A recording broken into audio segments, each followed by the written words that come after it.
اللہ اللہ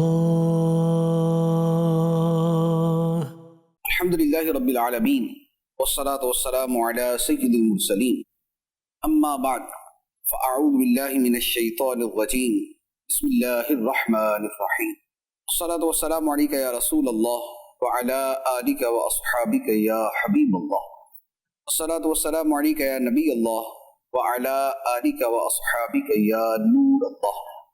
سلسلہ ہے اللہ کے حقوق۔ اللہ تعالیٰ کے حق کے شکر کا بیان ہم نے اپنے سابقہ سلسلے میں کیا تھا۔ آج شکر کے بعد صبر کا بیان کرتے ہیں کہ اللہ تعالیٰ کا بندوں پر یہ بھی حق ہے کہ بندوں کو جب آزمایا جائے تو وہ اس آزمائش میں پورا اترے، صبر کا مظاہرہ کرے، بے صبری اور شکوہ و شکایت کی طرف نہ جائے، بلکہ اللہ تعالیٰ کی طرف سے اسے امتحان سمجھتے ہوئے اس مرحلے سے گزرے۔ اللہ تعالیٰ نے یہ دنیا بنائی، یہ دنیا ہے، جنت نہیں، لہذا اس دنیا میں مصائب بھی ہوں گے، آلام بھی ہوں گے، پریشانیاں بھی ہوں گی، مشکل وقت بھی آئے گا، اور ان سب چیزوں کے ذریعے ہماری پرکھ اور ہماری جانچ کی جائے گی۔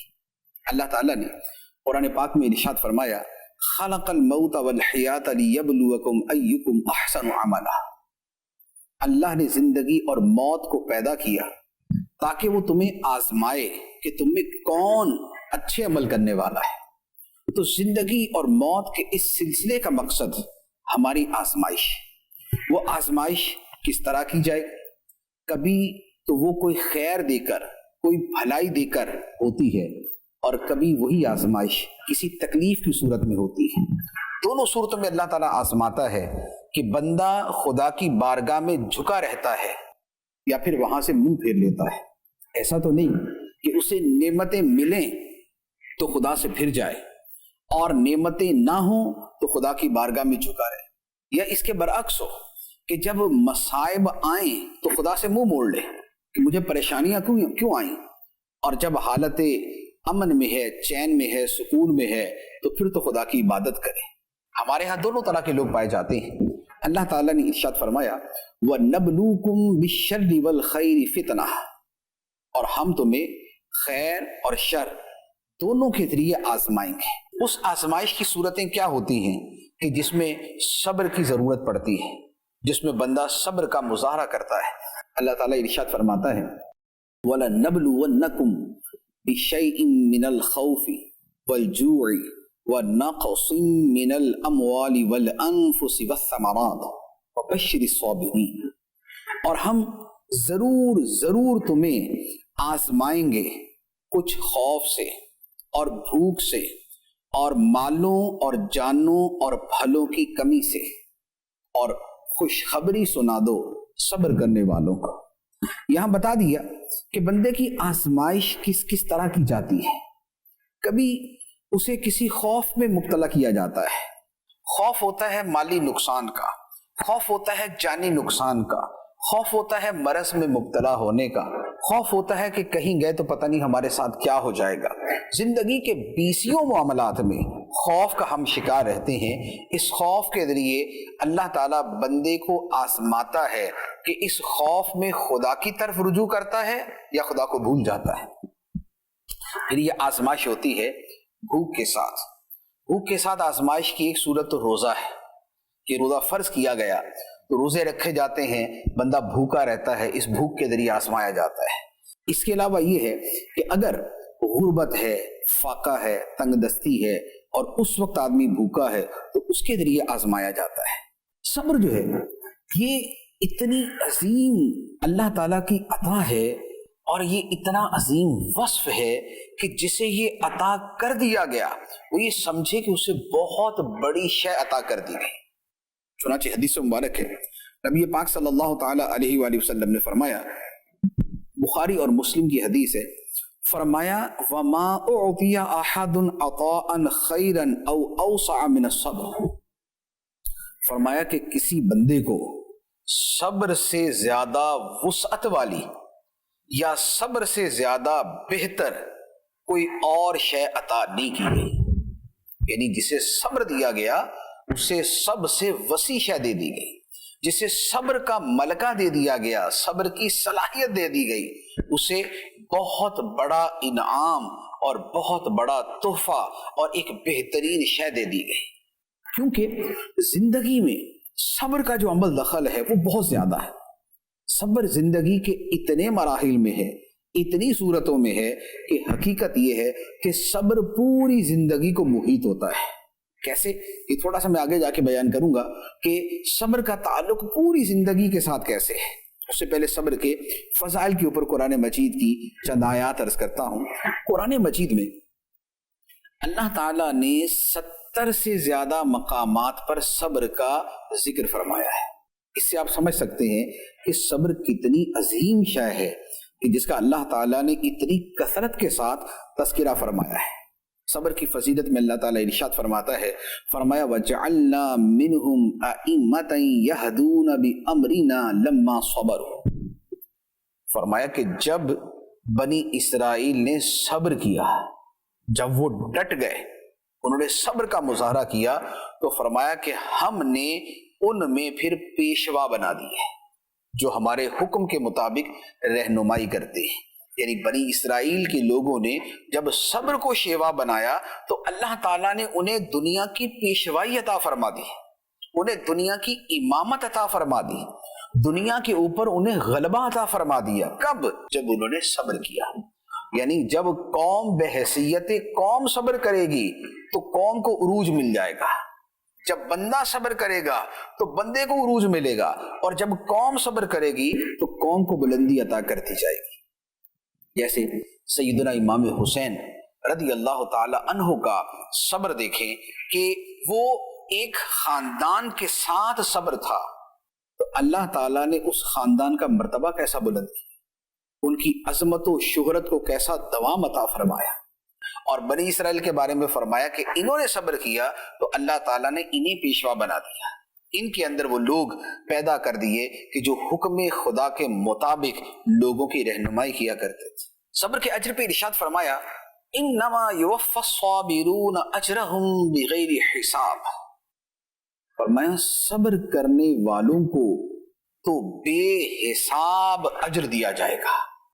قیامت کے دن ثواب ملنا ہے، مختلف اعمال پہ مختلف ثواب ملیں گے. کسی پہ 10 نیکیاں، کسی پہ 70 نیکیاں، کسی پہ 100 نیکیاں، کسی پہ 700 نیکیاں، کسی پر اس سے بھی زیادہ.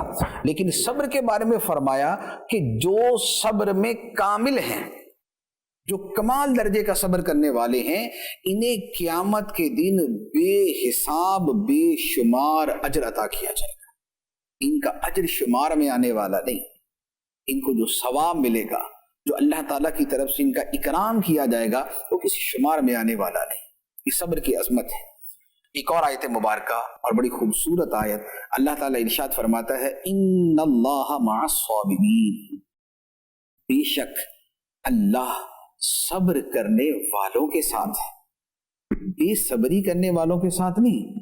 اپنے علم و قدرت سے تو ان کے بھی ساتھ ہے، لیکن جو خدا کی تائید ہے، جو خدا کی نصرت ہے، جو خدا کی طرف سے مدد ہوتی ہے، وہ صبر کرنے والوں کے ساتھ ہوتی ہے. جو ڈٹ جانے والے ہیں، جو مشکلات کے اندر شکوہ و شکایت اور شور شرابہ اور بے صبری کرنے والے نہیں بلکہ صبر کرنے والے ہوتے ہیں، اللہ تعالیٰ ان کے ساتھ ہوتا ہے. جیسے انبیاء علیہ السلام سارے کے سارے صبر کرنے والے تھے، خدا ان کے ساتھ تھا. نبی پاک صلی اللہ علیہ وآلہ وسلم نے زندگی میں کتنے مقامات پہ صبر کیا اور خدا اپنے حبیب علیہ السلام کے ساتھ. صحابہ کرام نبی پاک علیہ السلام کی معیت میں کتنے غزوات میں گئے اور کتنی مہموں میں گئے اور کتنے بڑے بڑے کام کیے، صبر کیا، ڈٹے رہے، خدا ان کے ساتھ. تو بے شک اللہ صبر کرنے والوں کے ساتھ ہے. ایک اور آیت مبارکہ میں فرمایا کہ صبر کرنے والوں کی فضیلت کیا ہے. فرمایا اولئک علیہم صلوات من ربہم ورحمہ واولئک هم المہتدون. فرمایا کہ یہی وہ لوگ ہیں جن پر ان کے رب کی طرف سے درود ہیں اور رحمت ہے، اور یہی لوگ ہدایت پانے والے ہیں۔ تو صبر کرنے والوں پہ رب کی رحمت اترتی ہے۔ تو جب مشکل آتی ہے تو اس وقت ہم یہ نہ سمجھیں کہ ہمارے اوپر مشکل آئی تو یہ کوئی خدا کی طرف سے عذاب آ گیا یا کوئی اور مسئلہ ہو گیا، اس کی بھی صورتیں ہوتی ہیں۔ لیکن اگر بندہ اس اعتبار سے دیکھے کہ میں صبر کرتا ہوں تو خدا کی رحمت آتی ہے۔ مصیبت اپنی جگہ پہ گناہ کا جو ہے وہ گناہ کی وجہ سے سزا بھی ہو سکتی ہے، لیکن وہ گناہوں کی معافی کا ذریعہ بھی ہوتی ہے، وہ درجات کی بلندی کا ذریعہ بھی ہوتی ہے، اور اس پہ صبر کرنا جو ہے وہ اللہ کی رحمتوں کے نزول کا ذریعہ بھی ہوتا ہے۔ صبر کی ایک اور فضیلت اللہ تعالیٰ قرآن پاک میں ارشاد فرماتا ہے وَالصَّابِرِينَ فِي الْبَأْسَاءِ وَالضَّرَّاءِ وَحِينَ الْبَأْسِ أُولَئِكَ الَّذِينَ صَدَقُوا وَأُولَئِكَ هُمُ الْمُتَّقُونَ۔ فرمایا اور جنگ میں اور تکلیف میں اور لڑائی کے وقت صبر کرنے والے یہی لوگ سچے ہیں اور یہی لوگ تقوی والے ہیں۔ جو مصیبت میں، سختی میں، جہاد میں، راہ خدا میں لڑنے میں صبر کرنے والے ہیں، یہ اپنے ایمان کے دعوے میں سچے ہیں اور یہ سچے پرہیزگار ہیں۔ تو یہ صبر کے فضائل ہیں جو قرآن مجید کی ان آیات میں بیان ہوئے، اور جیسا کہ میں نے عرض کیا کہ 70 سے زیادہ مقامات پہ اللہ تعالیٰ نے صبر کا قرآن پاک میں تذکرہ فرمایا ہے۔ صبر کے فضائل احادیث طیبہ کے اندر بھی بے شمار بیان کیے گئے۔ ایک حدیث مبارک میں ارشاد ہوتا ہے، نبی پاک صلی اللہ علیہ وآلہ وسلم نے فرمایا من یرد اللہ بہ خیرا یصب منہ، اللہ تعالیٰ جس کے ساتھ بھلائی کا ارادہ فرماتا ہے اسے کسی تکلیف میں مبتلا کر دیتا ہے۔ کہ بندہ تکلیف میں مبتلا ہوتا ہے، بے صبری نہیں کرتا، صبر کرتا ہے، تو یہ اللہ تعالیٰ کا اس کے ساتھ بھلائی کا ارادہ ہوتا ہے۔ اچھا، اب یہ سوال پیدا ہوتا ہے کہ اگر ہمیں تکلیف آئے تو ہمارے ساتھ بھلائی کیا ہوئی؟ یعنی ہم بیمار ہو گئے، ہمارا نقصان ہو گیا، ہمارا خسارہ ہو گیا، ہم کسی پریشانی میں مبتلا ہو گئے، تو اس میں ہمارا بھلا کیا ہوا؟ یہ تو الٹا ہمارا نقصان ہو گیا۔ لیکن حدیث مبارک میں وہ فرمایا گیا ہے وہ برحق ہے۔ وجہ یہ ہے کہ جو مصیبت اور پریشانی آتی ہے اس کے ساتھ کئی طرح کی خیر وابستہ ہوتی ہے۔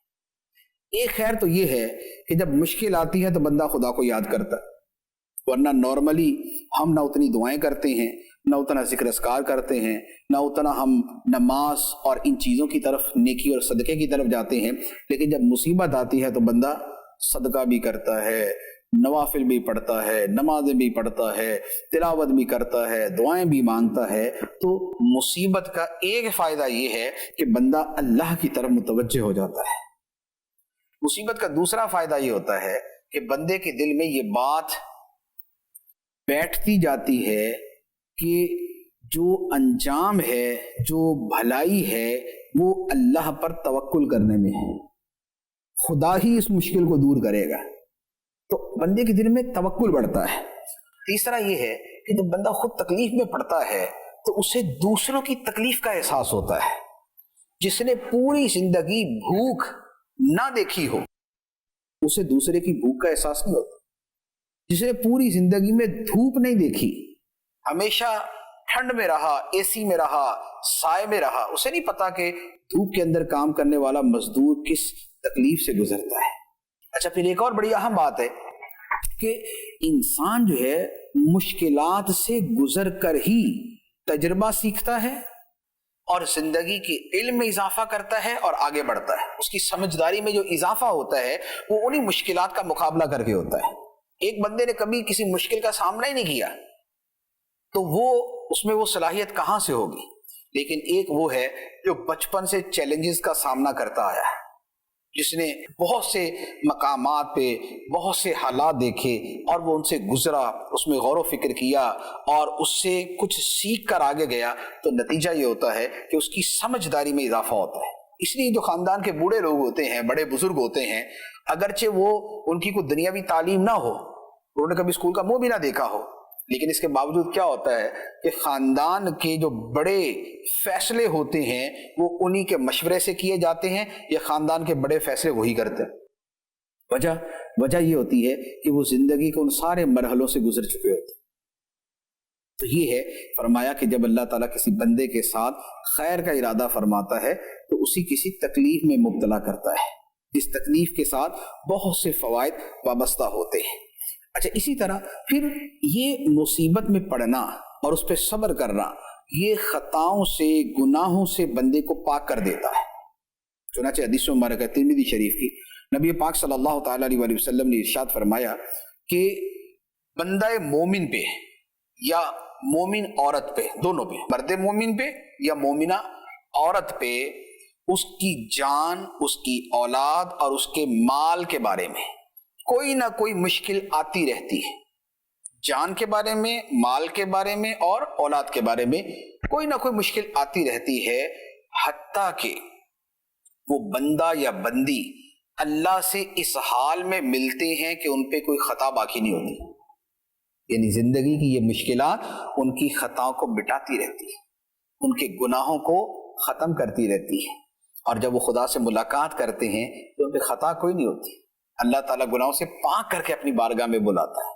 تو بعض اوقات یہ ہوتا ہے، کئی لوگوں کی زندگی مستقل مشکلات میں ہوتی ہے، یا اولاد کی طرف سے، یا گھر کا جو ہے وہ نظام صحیح نہیں چل رہا ہوتا، میاں بیوی کی بنتی نہیں ہے، بیوی ظلم کا شکار ہوتی ہے، یا مالی حالات اچھے نہیں ہوتے اور ان مشکلات کا بار بار سامنا ہوتا ہے، تو آدمی کہتا ہے یار یہ کیا زندگی ہے۔ لیکن یہ زندگی وہ ہے کہ جس کے بعد جب بندہ خدا سے ملتا ہے تو گناہوں سے پاک ہوتا ہے، یہ وہ زندگی ہے۔ ایک اور حدیث مبارک عرض کرتا ہوں، نبی پاک صلی اللہ تعالیٰ علیہ وسلم نے فرمایا کہ مومن کا معاملہ بھی بڑا عجیب ہے کہ اس کے ہر معاملے میں خیر ہے۔ مومن کا معاملہ عجیب ہے کہ اس کے ہر معاملے میں خیر ہے۔ وہ اس طرح کہ اگر اسے خوشی پہنچے تو وہ شکر ادا کرتا ہے، اور یہ شکر کرنا اس کے لیے بہتر ہے، اور اگر اسے کوئی تکلیف پہنچے تو صبر کرتا ہے، اور یہ صبر کرنا بھی اس کے لیے بہتر ہے۔ تو زندگی دو ہی حال میں ہوتی ہے، یا بندہ خوشی میں ہے یا غم میں ہے، یا سکون میں ہے یا بے سکونی میں ہے، یا آسانی میں ہے یا تنگی میں ہے، دو ہی پہلو ہوتے ہیں زندگی کے۔ اب بندہ مومن کہ جو حقیقی سچا مومن مسلمان ہے، دین کو سمجھنے والا ہے، دین کے احکام کو جانتا ہے، جس کو یہ پتہ ہے کہ نعمت پہ شکر کرنا ہے، مصیبت میں صبر کرنا ہے، تو وہ ان دونوں حالتوں کے اندر ہی اپنا تعلق رب سے جوڑ کے رکھتا ہے۔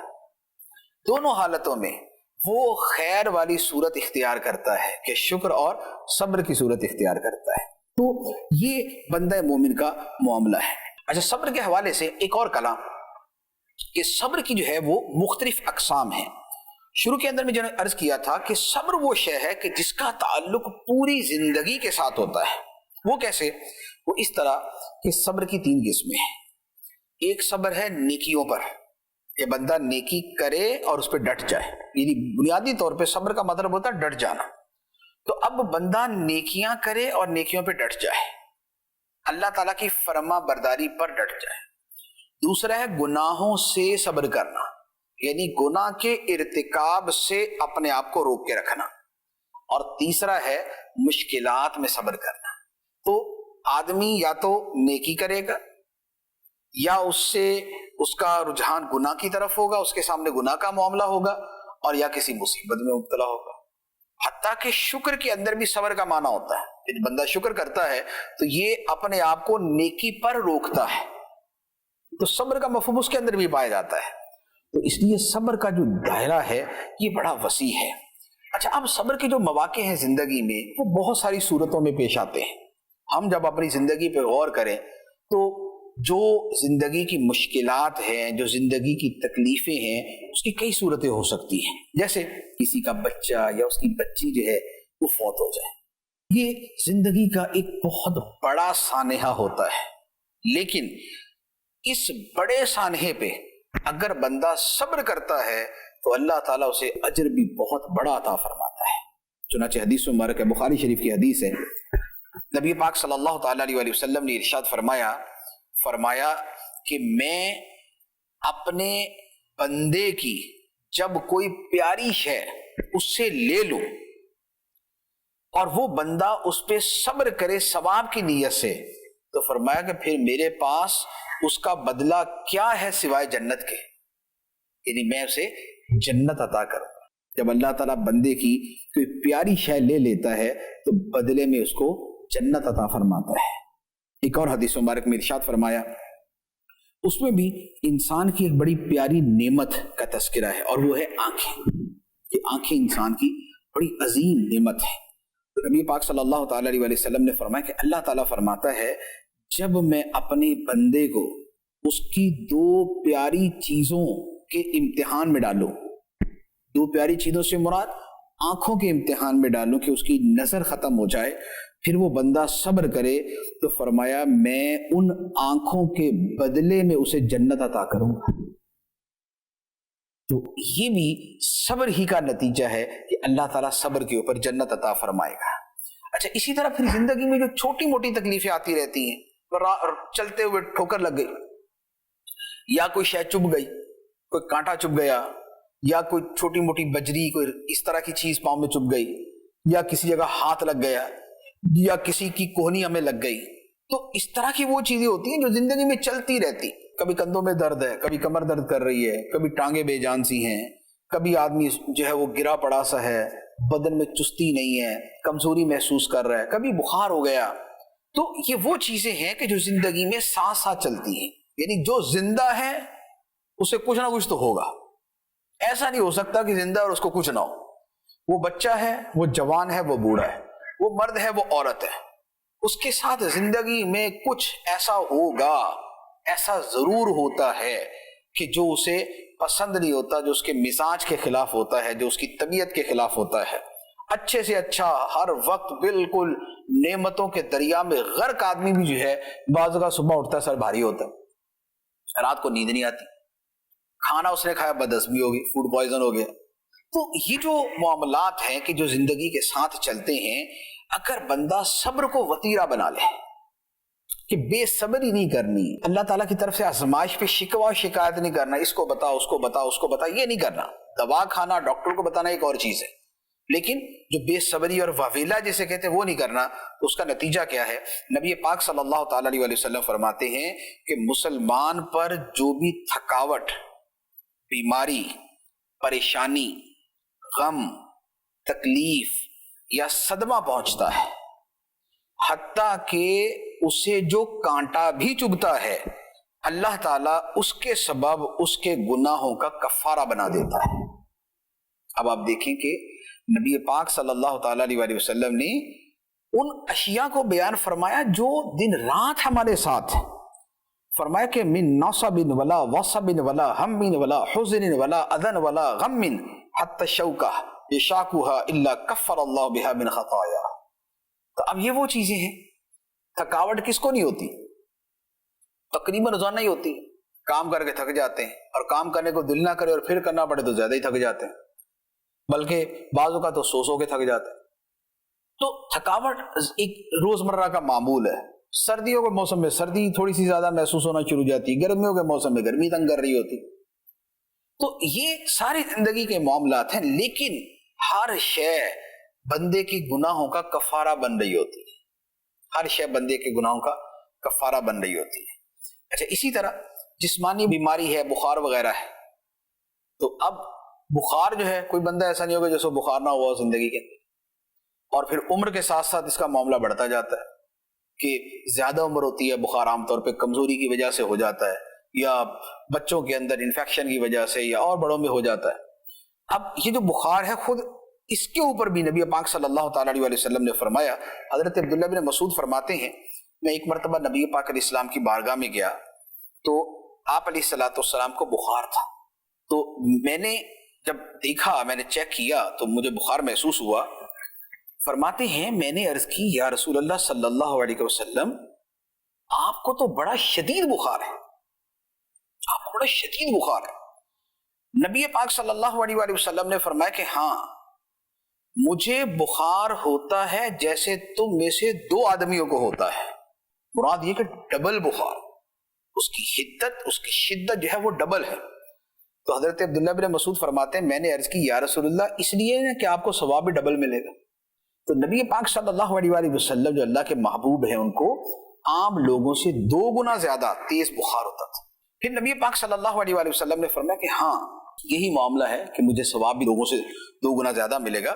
پھر فرمایا کہ کسی مسلمان کو کوئی تکلیف نہیں پہنچتی، حتیٰ کہ کوئی کانٹا بھی نہیں چبھتا، مگر اللہ تعالیٰ اس تکلیف کی وجہ سے اس کے گناہوں کو مٹا دیتا ہے، اور اس بندے کی خطائیں اور گناہ ایسے جھڑتے ہیں جیسے درخت سے پتے جھڑتے ہیں۔ اچھا، اسی طرح صبر کی ایک اور صورت بھی ہوتی ہے کہ جہاں پر صبر کی ضرورت پڑتی ہے، اور وہ ہے لوگوں کی طرف سے پہنچنے والی تکالیف پر صبر کرنا، غصے کا اظہار نہ کرنا۔ نبی پاک صلی اللہ تعالی علیہ وسلم نے فرمایا کہ پہلوان وہ نہیں جو کشتی میں دوسرے کو پچھاڑ دے، نیچے گرا دے، اور پہلوان وہ نہیں۔ پہلوان تو وہ ہے کہ جو غصے کے وقت اپنے نفس پر قابو پا لے، کیونکہ دوسرے کو پچھاڑنے کے اندر تو بندہ زور آزمائیاں اور کچھ نہ کچھ کر لیتا ہے، لیکن جو اپنے نفس ہی کو قابو نہیں کر سکتا وہ کس بات کا پہلوان ہے؟ یا یہ ہے کہ قابل تعریف یا زیادہ قابل تعریف جو وصف ہے وہ یہ ہے کہ بندہ اپنے غصے پہ قابو پا لے، اپنے آپ پہ قابو پا لیا، آپ سمجھے آپ نے ہزاروں چیزوں پہ قابو پا لیا۔ اسی طرح ایک اور حدیث مبارک میں نبی پاک صلی اللہ تعالی علیہ وسلم کی بارگاہ میں ایک شخص نے عرض کی، اوصینی، یا رسول اللہ مجھے کوئی وصیت کیجیے، مجھے کوئی نصیحت فرمائیے۔ سرکار دو عالم صلی اللہ تعالی علیہ وسلم نے فرمایا لا تغضب، غصہ نہ کرنا۔ اس نے بار بار سوال کیا، یعنی بار بار یہی سوال کیا کہ یا رسول اللہ کوئی مجھے نصیحت فرمائے۔ نبی پاک علیہ الصلوۃ والسلام ہر مرتبہ یہی فرماتے رہے، غصہ نہ کرنا، غصہ نہ کرنا، غصہ نہ کرنا۔ تو یہ نبی پاک علیہ الصلوۃ والسلام کی وصیت کیا تھی کہ آپ نے ایک اہم اور مفید تر کام کی طرف اس کی رہنمائی فرمائی۔ یا تو اس شخص میں غصہ زیادہ ہوگا، اس لیے اس کو اس کے اعتبار سے جو ہے وہ بیان فرمایا کہ اس میں چونکہ یہ والا وصف زیادہ ہے تو اسی کے اعتبار سے اسے سمجھا دیا۔ اور یا یہ تھا کہ اپنے نفس پہ کنٹرول کرنا ایک ایسی چیز ہے کہ جو 20 جگہ انسان کو گناہ سے روک دیتی ہے، نیکی کی طرف لے آتی ہے۔ کیونکہ غصہ وہ چیز ہے کہ جب بندے کو غصہ آتا ہے تو گالی بھی دیتا ہے، جب اسے غصہ آتا ہے تو دل آزاری کے جملے بھی بولتا ہے، جب غصہ آتا ہے تو گھور کے بھی دیکھتا ہے، جب غصہ آتا ہے تو کسی کو تھپڑ بھی مار دیتا ہے، جب غصہ آتا ہے تو بعض اوقات قتل بھی کر دیتا ہے، جب غصہ آتا ہے اور اس کا کچھ کر نہیں پاتا تو دل میں کینہ رکھ لیتا ہے۔ تو گویا غصہ ایک ہے، لیکن اس کے ساتھ گناہوں کی ایک پوری لڑی ہے، ایک جو ہے وہ پوری لسٹ ہے جو اس کے ساتھ جڑی ہوئی ہے۔ تو اگر بندہ اسی غصے پہ قابو پا لے تو وہ سارے کے سارے گناہ سائڈ میں ہو جائیں۔ تو اس لیے نبی پاک صلی اللہ تعالی علیہ وسلم نے اس جامع امر کی وصیت فرمائی کہ لا تغضب، لا تغضب، لا تغضب، غصہ نہیں کرنا، غصہ نہیں کرنا، غصہ نہیں کرنا۔ اچھا، اس کے ساتھ ایک تو ہے اپنا غصہ پی جانا، غصہ دبا لینا، اس کے ساتھ یہ ہوتا ہے کہ عفو درگزر کا معاملہ کیا جائے، معافی کا معاملہ کیا جائے، معاف کر دیا جائے۔ اس کی جو فضیلت ہے نبی پاک صلی اللہ تعالی علیہ وسلم ارشاد فرماتے ہیں، ترمذی شریف کی حدیث ہے، فرمایا کہ جو بندہ اپنا غصہ پی جائے حالانکہ وہ غصے کو نافذ کرنے پر قادر ہو، مراد یہ کہ بدلہ لے سکتا ہے، کسی نے اس کو ہٹ کیا، کسی نے اسے تکلیف پہنچائی اور یہ پورا بدلہ لے سکتا ہے، لیکن یہ غصہ پی جائے تو فرمایا کہ اللہ تعالیٰ قیامت کے دن ساری مخلوق کے سامنے اسے بلائے گا اور فرمائے گا کہ جس حور سے چاہے نکاح کر لے تجھے اختیار، جس حور سے چاہے وہ اسے اختیار دیا جائے گا کہ وہ اسے پسند کر لے۔ کیوں؟ اس لیے کہ اس بندے نے غصہ پی لیا تھا حالانکہ یہ اپنے غصے کو پورا کرنے پر قادر تھا۔ ایک حدیث میں عرض کرتا ہوں جس میں ایک صبر کا بڑا خوبصورت واقعہ ہے، بخاری اور مسلم کی حدیث ہے۔